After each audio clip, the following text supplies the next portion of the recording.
In this video, I will show you how to apply dark mode on Instagram. We start on our Instagram main homepage, and to apply the dark mode on Instagram, there are two options. Well, we can apply the dark mode just on our Instagram application, or we can apply it on all the applications of our phone. In this case, I will show you how to apply it just on Instagram. For doing that, we have to go to the bottom part of this page, and among all these icons, we have to tap on our profile image. Now that we are on our main profile page, we have to go to the top where our username is located, and here we have to tap on the three horizontal lines. Now in this page labeled Settings and Activity, we have to scroll down until we see a section labeled Your App and Media.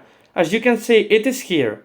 And now, from all the options available here, we have to tap on the accessibility section. And remember that the dark mode will only be activated on Instagram. Here, we have to tap on the dark mode option. And now in this page, we click on the on section, and that's it.